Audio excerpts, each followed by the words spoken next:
Hey guys, welcome back to my channel. If you're new here, my name is Beth. I am a 37-year-old attorney living in the DC area with my husband. And for today's video, I am going to be doing a swatch video of the new Anastasia Beverly Hills Nouveau Palette. So before I get into it, I did want to say that I wasn't sure whether I would purchase this palette, and if I did purchase it, whether I would film any kind of content with it. And that is because there have been some kind of mutterings on the internet about Anastasia's possible support of some pro-Putin Instagram and content creators. So I'm just putting it out there. The Anastasia brand Instagram has said things that are very pro-Ukraine. So I've mentioned before, especially when talking about Too Faced, and of course we know what happened with Kat Von D, that when a individual is very closely associated with a brand, it definitely puts the brand in their shadow in a way, and that things that that person says publicly can kind of reflect upon the brand is just, I think, the nature of things. I was just watching a video that Khaki Reviews Beauty uploaded today, and she made a point where you don't know who is currently running L'Oreal necessarily and what their personal political beliefs are. So I just wanted to mention that at the outset for awareness. I encourage you to kind of make up your own decision in terms of whether you want to purchase from Anastasia or not. I'm just kind of taking things on a case-by-case basis. I'm not obviously boycotting or encouraging you to boycott the brand. I just wanted to raise that as a possible area of concern. And many of us know as well that Anastasia has had some questionable business practices as well in terms of their engagement with influencers and that kind of thing. But anyway, I just wanted to say something at the outset about the company, but the remainder of this video should be entirely focused on the palette. So this retails for $55, and I did purchase it from Ulta. I was able to get, I think, $10 off because they were running some kind of buy online, pick up in store promotion, so I was able to get it at a slight discount. I think it is inevitable that the palette will go on sale, especially as we get into the fall. I know a lot of people have said that this read more as a fall color story to them, so that might be even more reason to wait till it goes on sale somewhere. But yeah, this retails for $55, so it's a little bit of a price increase, but ABH has said that you are getting more product. So I ordered it from Ulta, like I said, and they did just ship it in like a bubble mailer, and I think one of the shades in here suffered a little bit as a result, which I will show you in a moment. On the box here, it just says an all-in-one palette for instant effortless looks from on the go to ultra glam. And I'll go over ingredients and amounts and that kind of thing. It looks like it has a 12-month shelf life, and this was made in the USA. So that is what the back looks like.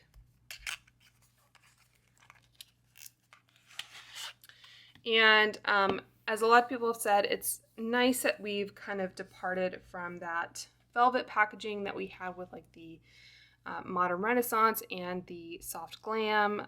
It's still a fabric feel, but it has this kind of almost woven textured type material with that gold foil, and the upstairs monster is making an appearance. So yeah, so just some minimal information on the back here. And when we open it,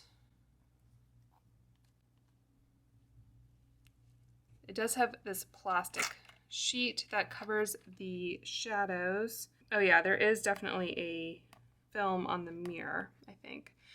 But yeah, as you can probably tell, my Hope shade here was a little destroyed in transit. It's not sort of a total deal breaker to me. So I think depending on how it swatches or how it survives swatching, I'll decide whether or not I think it's worth returning for a replacement. So the description, I think, on the Anastasia website, I looked at the Anastasia website, the Ulta website, and the Sephora website. So I know you can at least purchase it at those retailers, but I'm sure it's going to be popping up where Anastasia is normally sold. So it says, inspired by the rich hues and duochrome shades of Summer Dreams, Nouveau Palette's reinvented mattes and multidimensional metallics leave everything to your imagination. Think amped up everyday neutrals, perfect pops of color, and a fresh green color story that feels ethereal. It's sublime, it's all in one, and it's designed to create all your day-to-night looks. Update your signature look, recreate the season's hottest trends, or achieve breathtaking effects wherever your face and body demand the summer spotlight. So a lot of people were, I think, a little surprised or confused that Anastasia has really emphasized that 3 of these shades are not kind of meant for the eye area. And those are the shades Wisteria, which is that pastel lavender shade. Also Paloma, which I think is surprising because normally cream shades aren't problematic when it comes to pigments.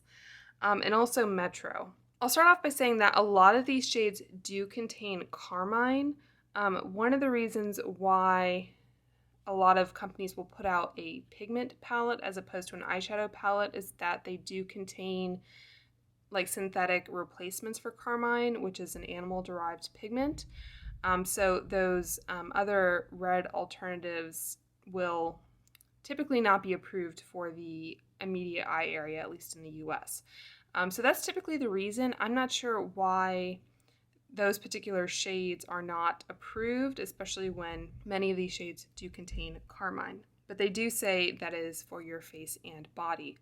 I was a little surprised also that they didn't kind of lean into more of the like Paris inspiration for this palette. So if you are not aware, and it doesn't say Nouveau on here, I guess, at least not on the front, but the Art Nouveau movement was a decorative arts movement towards the end of the 19th century, early 20th century, I guess. And it's kind of like what you think of with the subway or metro signs in Paris, and this has that little accent over the E. You know, they do have some French words in here, like belle, and you have the Belle Epoque, which was, I guess the literal translation is the beautiful era. Speaking of problematic individuals, my husband and I were just saying that we wanted to rewatch Midnight in Paris, and if you have seen that, it's a Woody Allen movie. The main character, played by, I think it's Owen Wilson, he is kind of almost like fetishizing the 1920s in Paris and how, like, you know, extravagant and wonderful it was. And he meets a French woman who was kind of fetishizing the La Belle Epoque. What are you talking about? We should stay here. It's the start of La Belle Epoque. It's the greatest, most beautiful era Paris has ever known. And I just said this in a recent video. I'm getting off into all kinds of dangerous tangents here. But I filmed a video not too long ago where I was sampling different fragrances from Besame Cosmetics, which is a vintage-inspired makeup brand. So they had different perfumes that were meant to evoke different time periods, specifically, I think, 5 decades of the 20th century, starting in the 1920s and moving through the 1960s. And I filmed that video the day after we had learned of the Supreme Court's decision in Dobbs versus Jackson Women's Health Organization, which is the case that struck down Roe v. Wade. Like I said in that video, I really enjoy history and I'm an admirer of different historical eras and the architecture and design of those different eras. But because I brought up fetishizing certain things, I just wanted to make that note. But anyway, that is definitely, I think, the inspiration for these shades. You know, Liberty is definitely a French concept going to like the Enlightenment. Belle is a French word, I think, for beautiful. Isle is a French word. Fleur also. Some of these I'm not quite sure what the inspiration is. Wisteria, I think there is a lot of wisteria. So anyway, so I just thought it was interesting that they named it Nouveau, but they didn't really kind of explain that part of the inspiration.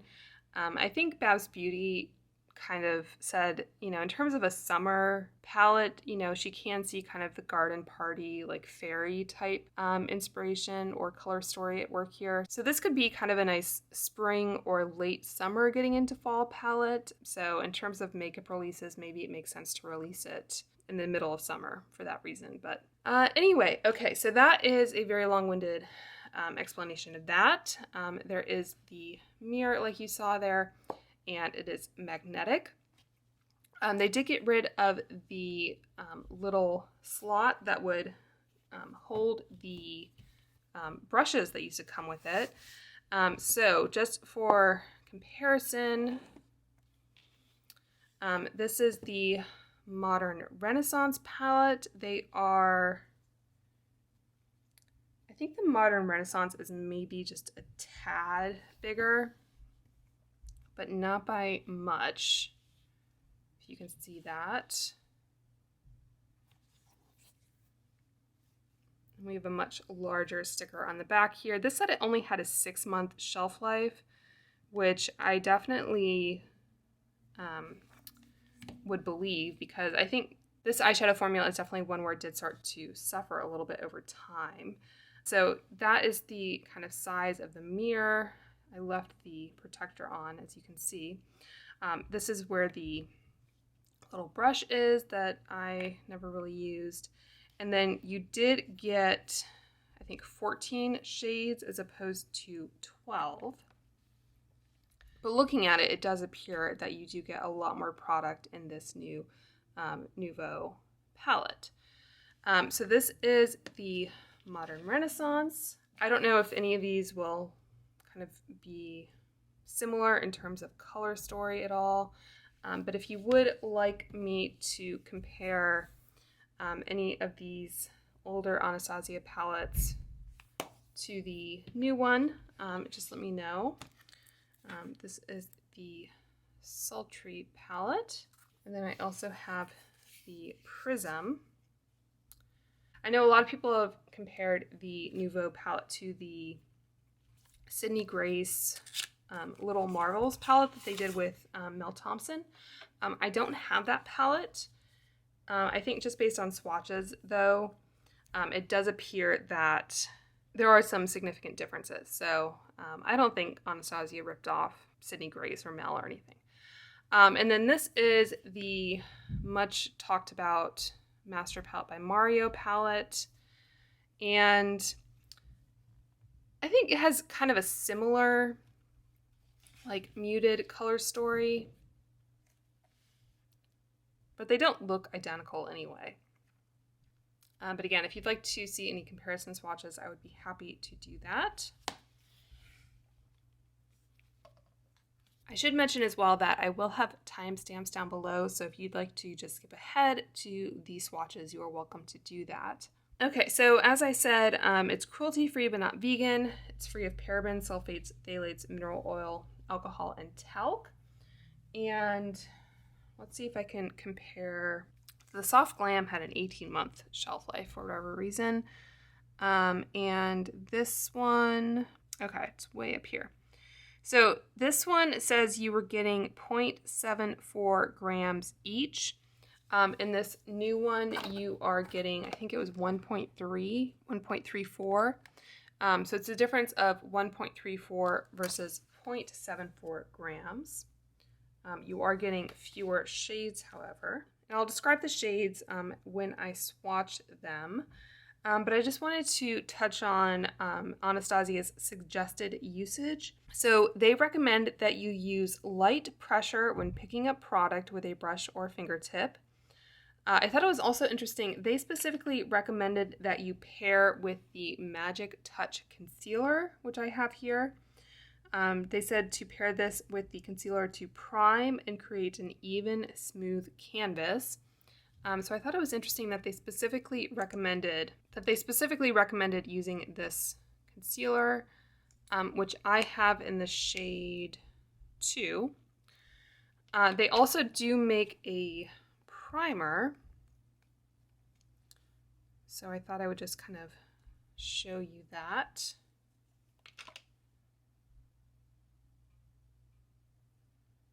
So I use a primer for my swatches, and I think I will use a primer today, but with this primer in particular, you can see it has a very opaque base, so I'm going to use one that kind of shears out and is more transparent. But just for reference, that is the concealer versus the primer on my hand anyway. So as far as the other instructions, I didn't see anything kind of groundbreaking. They do recommend that you use a natural fiber brush to apply metallic shades, which is interesting. Typically, I think of metallic shades as working better with a synthetic brush. So I guess I'll go ahead and talk about the brushes I plan to use. So for the matte shades, I like to use the Rephr number 2 brush. Which is a natural little shader brush, very similar to the older style of the MAC 239, which was a natural brush. And then for the metallic and shimmer shades, I do like to use the Rephr number 21 brush, which is very similar to the, I think, older style of the MAC 242. MAC has since gone to, I think, all synthetic brushes, but Rephr still incorporates natural hair into their brushes. So this number 21 brush is a blend of natural and synthetic. And to give additional credit to Mel Thompson, I believe she was the one who asked Rephr to create this brush. So I have a couple of these, so I do like to use those. And I do typically do a finger swatch, and then I'll do a dry brush swatch of both the mattes and the metallics. For the metallics, I will also use a damp brush, and generally I use the Tarte Maracuja Miracle Mist. So in their pro tips section on the Anastasia website, they say that metallic shades can be applied with fingertips using gentle tapping motions. Apply matte shades first and then layer metallic shades to build dimension. And then this is what I was getting at. It says pair metallic shades with the Dewy Set Setting Spray, which is an ABH product, for a foiled effect or more intense finish. So I think the important takeaway from that is just that you can use these wet or dry. I thought it was interesting when I looked at the description of the new Wayne Goss palette that I think they specifically recommend that you don't use them wet. So I think it's always a good thing to double check that before you go in. And I'll probably give you some tips for how you can best protect your shadows while still using a damp application when we get to that point. So one last thing I have to mention is that to clean my brushes, because I only have a couple of each of these, I will use the Sigma switch in between, which looks mostly dry. I just washed this morning, so that's what I'll be using in between. And as I said, I will apply a primer. So the one I've been using recently is the Smashbox 24-Hour Photo Finish Shadow Primer. You can see it looked kind of light pink and opaque when I first dispensed it, but it does kind of melt into the arm. Usually I reach for whatever I have a decent amount of that is in a easily dispensable packaging. Okay, so I'm going to try to do, this is going to be interesting because we have a lot more mattes on the bottom than we do on the top. So I think I'm going to do this half the palette and then this half. Normally I would try to do a row at a time, but that would mean we only have one matte in the first row and then 4 in the bottom row. And with the metallic shades, like I mentioned, I do both a wet and a dry brush swatch, so I need a little bit extra space there. Okay, so Wings, this is a metallic silver green with sparkling reflex. Isle is a metallic blonde gold. And then Belle is a metallic antique bronze.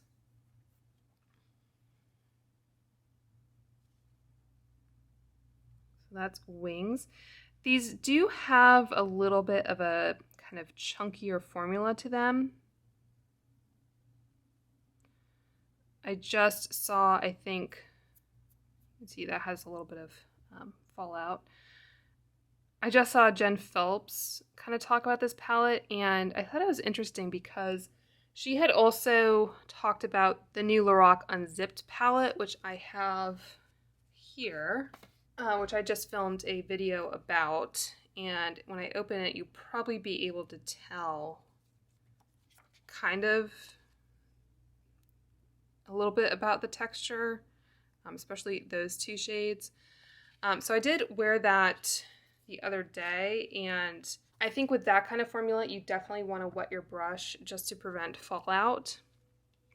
You could still build up a pretty kind of metallic look on the eyes, but there was definitely some fallout. So I think this palette is reminding me a little bit of the Lorac palette. Okay, so Paloma, I'll just go ahead and swatch the mattes.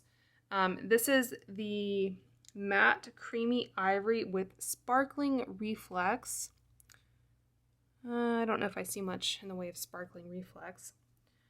Fleur is a matte golden peach, and Liberty is a matte muted hunter green. I don't know that I have many shades like that. I'm not sure how much it has in common with like the NARS Climax. You can see that also. I mean, you're probably not going to be applying mattes with your finger in most cases. I think that green applied pretty well though. All right, so going in with my dry brush into Wings.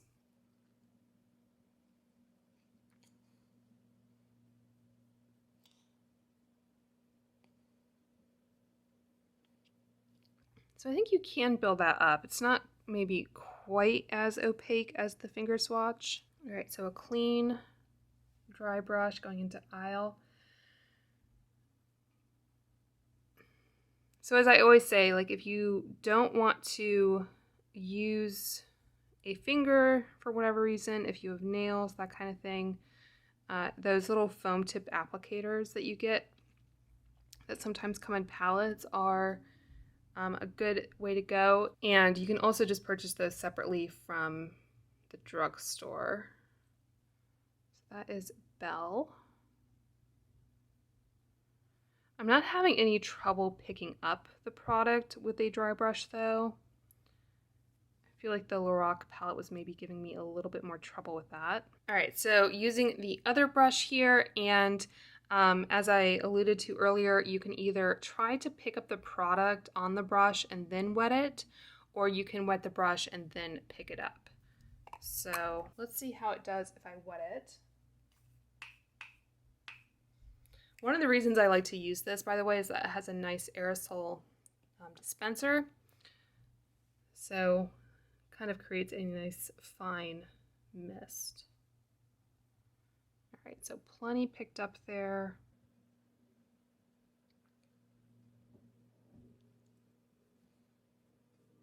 Let's see what happens if I pick up some more and then spray it.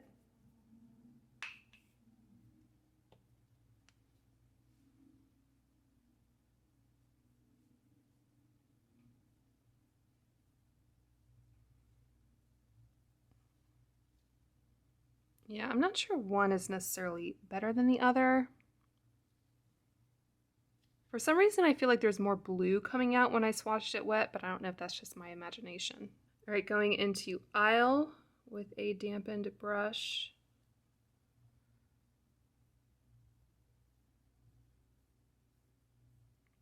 And as I always say, sometimes I will use a brush to kind of get the general outline of a shade,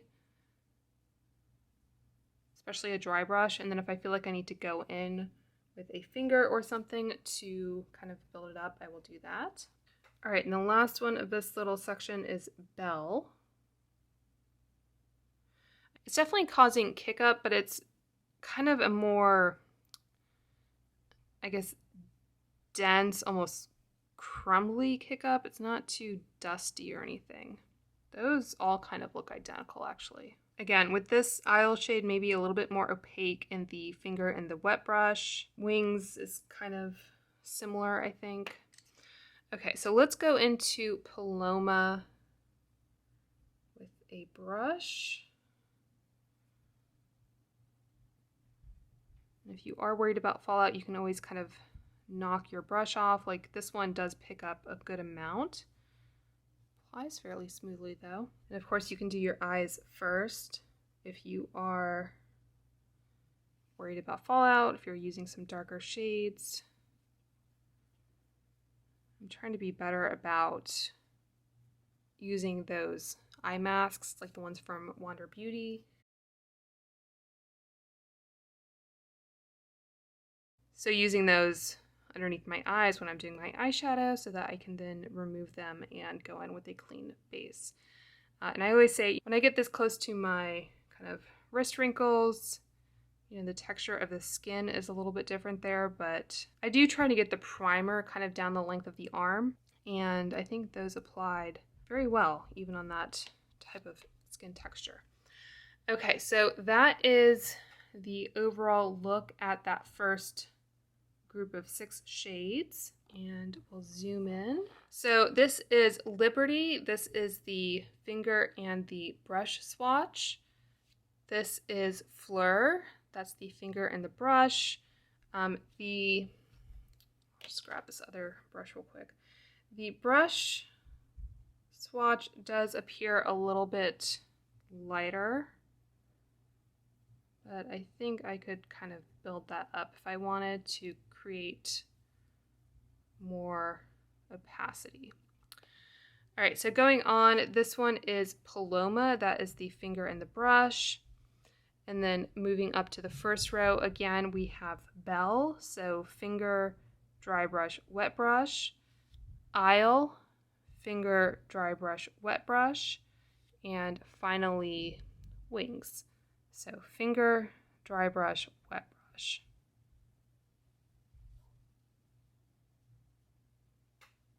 Okay, so now that I have removed those swatches, I do reapply the primer. And the reason I use a primer, if I didn't mention, is because I always use an eye primer on my eyelids to prevent creasing. And I just feel like it's the best reflection of the palette itself if I use a primer when I'm doing swatches.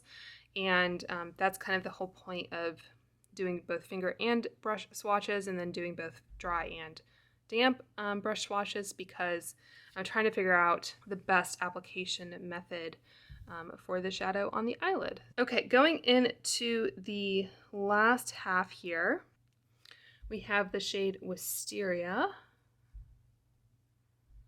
which makes me think of Bridgerton.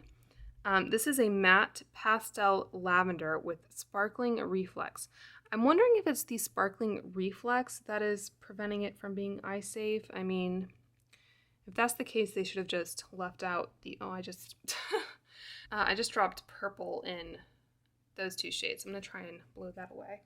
I try to show you what the palette looks like after I've swatched it without kind of getting rid of any of the kick up or anything, but I don't want it to impact how these other shades swatch. Okay, so next going into Lily, which is a metallic.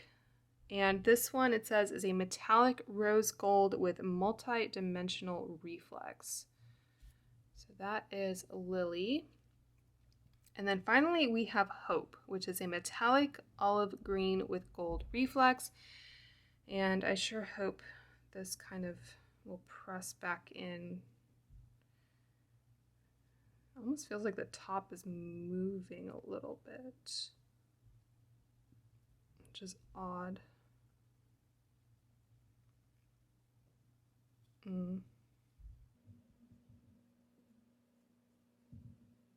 don't know. Let me know what you guys would do if you got a shade like that. That wasn't totally destroyed, but still not perfect. Okay, so we have here Wisteria, which again is not supposed to be eye safe. I mean, I guess I can see a little bit of that kind of shimmer in there. Lily, which is a really pretty shade. And then Hope. These two almost have kind of an iridescent topper quality to them almost. And then going into Peacock, which is a duochrome bluish green brown with pink reflect. And I think, like a lot of people have said, it's not sort of a totally unique duochrome type shade. This one, Metro, is a matte rich clay. That is another one that is not supposed to be for the eye area. And then finally we have Muse.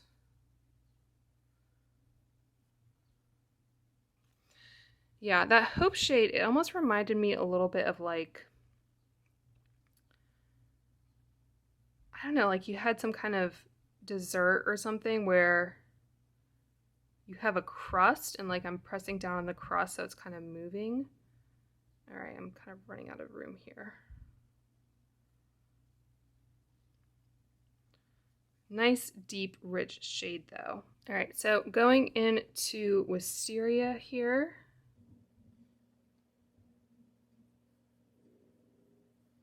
Applies well. And I've said in other videos too that sometimes having a matte that's not kind of a strict matte can help matte shades apply a little bit more smoothly.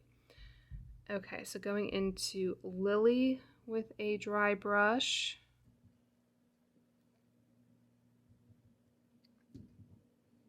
So you can see once you kind of get into the shade there, you're able to kind of pick up more product and then kind of blend it.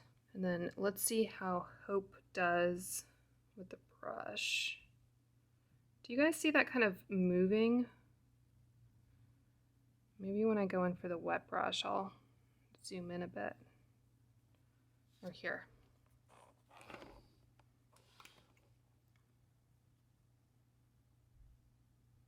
Do you see that? Oop, I just...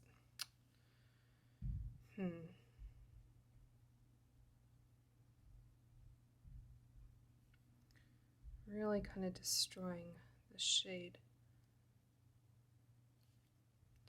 And, you know, to be honest, I felt Ulta more than... this is going to be a really thick swatch. I felt Ulta more than Anastasia. Because I don't think any kind of pressed powder product should be shipped in a bubble mailer. And that's one reason why I opened it when I got it, just to see what the damage was. All right, so Peacock. Very pretty, kind of moody color. And then I guess I'll go ahead and swatch Muse.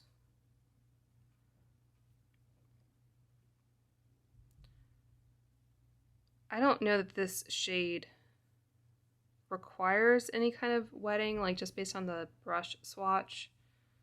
So maybe it's okay that it didn't quite fit onto the arm.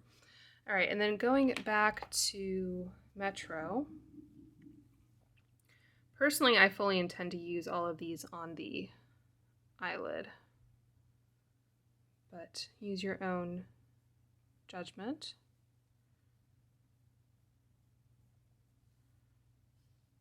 So yeah, so I don't know if you can see like the slight sheen in that Metro shade. Very slight, but I think it does help with the blend.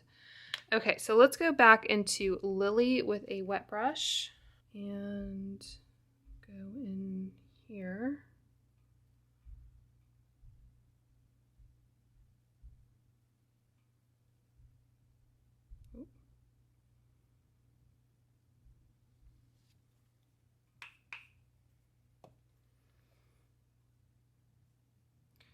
They weren't kidding about the light touch. All right, so that is Lily. Really did amp up the foil in that one. Let's go into Hope.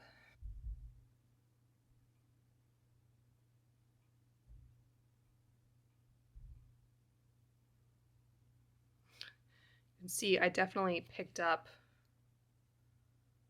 a lot on the brush there. Not necessarily intentional, it's just kind of what happened.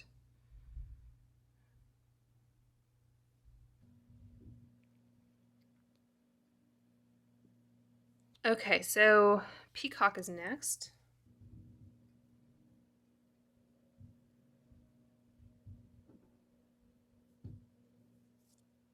think both of those are pretty similar. And I guess I'll just swatch Muse at the other end just for good measure. So this is a wet brush of Muse, which might have a bit of peacock still on the brush.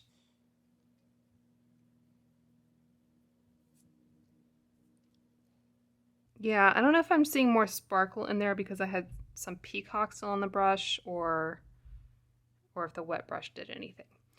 Okay, let's zoom in again. That is the whole arm at a glance. So that's the kind of second half of the palette. So this is Muse finger and dry brush. This is Metro finger and dry brush.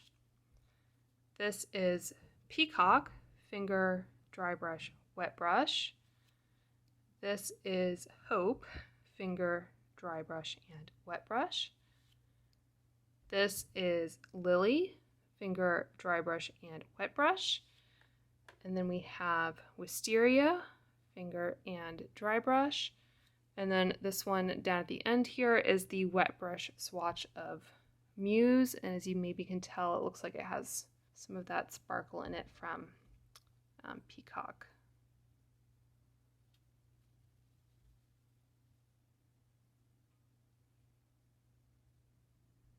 All right, so I will give you guys the zoomed in look at the palette as I am removing these swatches.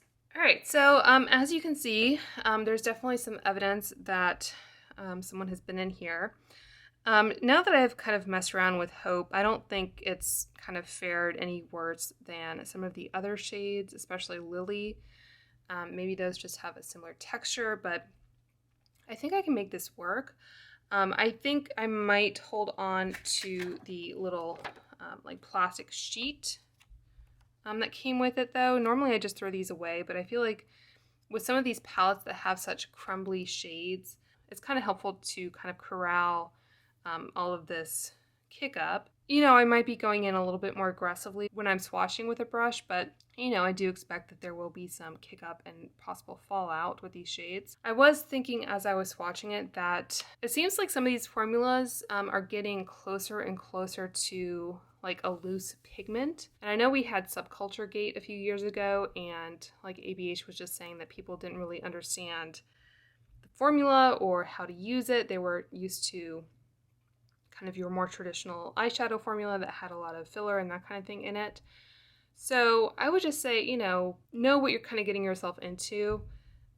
You may want to just give yourself a little bit more time and patience when working with this palette. It's maybe not the palette I would recommend for beginners or for people who just want a really easy everyday eye look. In that case, you may actually prefer just picking up, especially at this price point, a like Dior Quint, because some of those like higher end designer type formulas are a little bit more subtle on the eyes, but generally they are a little bit kind of firmer in texture and don't cause as much fallout. So that's just something to consider if you don't think that you would enjoy this type of formula and the potential fallout that may accompany it. But anyway, I don't regret picking up this palette. I look forward to creating some looks on the eyes. I've seen some people do some really beautiful things. I think the shades that I'm looking forward to the most, I think Wings surprised me because it almost leans more blue. It almost looks a bit like a patinaed copper type shade, like the Statue of Liberty. So I'm looking forward to playing with that because it just has a little bit more interest to it than your standard silver. I think these mattes will be fun to play with. Wisteria, I'm happy to have a shade in that color. And the other ones I think will help build out the look nicely. Hope, I'm a little nervous about, but I might break that out on occasion. So let me know if you guys have picked up this palette. Let me know what you think about it and if you've been enjoying your purchase. I hope you will subscribe if you haven't already. If you like this type of swatch video, I do a lot of them on my channel. And until next time, I hope you guys are doing well and staying safe, and I will talk to you soon. Bye.